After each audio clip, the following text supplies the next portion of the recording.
We had a pretty good vintage. The crop was not really high, so a normal spring, but a year with a little bit more of water compared to a classic year that we're having. We had a perfect time during the harvest, so it was, one of those vintage that you can consider, to have every year, because you have the time to leave the grape on the vine if you want to get the ripeness at the point that you think is better, and the climate doesn't push you to force to pick, because in a hot vintage we are forced to pick to not rise the alcohol and drop the acidity too much. So, a vintage you can, you are more calm, you can take your decision, and you are not pressed by the climate. Today we are pressed by the hot climate. 20 years ago, our problem was the rain. Here you could have like last vintage that I remember was 2005. In beginning of October we had a day of rain that it turned into a second, a third, and a fourth, and a fifth day of rain. So the people that they picked before, they were safe. And after the rain, here the clay doesn't let you in the vineyard before 1 or 2 days of sun, because you have to pick the grapes and get in with the tractor. So to not slide down with all your crop, you also have to wait those 2 or 3 days that the vine still drinks, and so the malt grows really, really fast. 2010 was great vintage. Was a vintage that we had a late harvest, late vintage, and in particular we also have a very long winter. With a very long winter, and even the flowering, that is a very important moment, was late, and that makes also a poor flowering with low hills. No? So the production was not so big. There was a natural control in the production. Then we had also August that was wet and cold.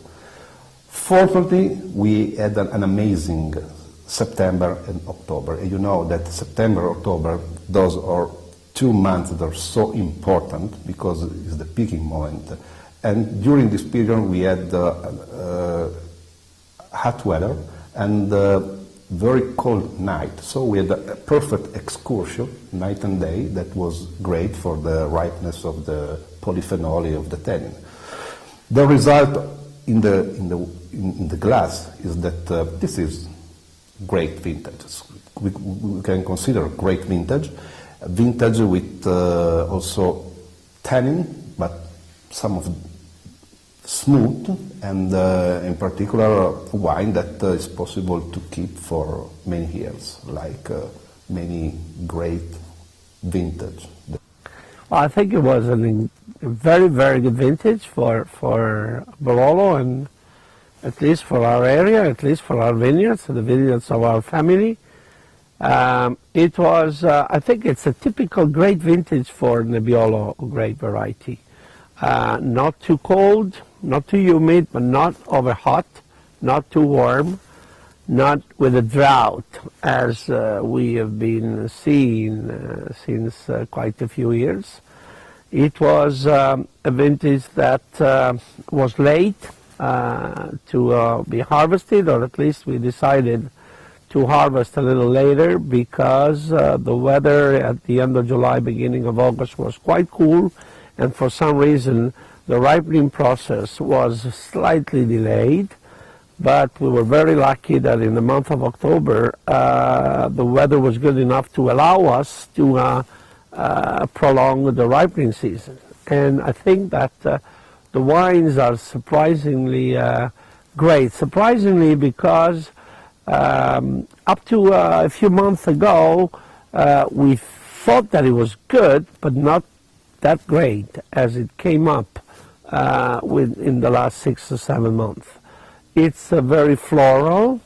It's not on the fruit side, is on the floral kind of fruit. It's very Nebbiolo. I believe 2010 vintage is a very attractive vintage. Barolo 2010 is particularly ready to drink. It's very enjoyable now. It's almost crisp, very alive, very dynamic. It's a Barolo I love very much. James, I think 2010 is a great vintage. You know that 08, 09 and 10 are three very great vintage. For us, I think that is the possibility to show that from 08 we change a lot of things in the winery. And so our expectations are very, very high for the 10 vintage. 200 wines from the 2010 vintage, Barbarescos and Barolos. And I really like the balance to the wines, the harmony. They're super aromatic, good fruit, firm tannins. The amazing thing is many of them are really drinkable now. Like you can taste them and you want to drink them. But after saying that and after thinking about it, I think it's an excellent vintage. But it's probably not the greatest vintage of all time. I mean, already we've had 2007, 2008, 2009, and 10. That's a string of excellent vintages. I might still have a slight preference for 2007 because I like the richness of the fruit and the concentration. But you know, 10, wonderful wines.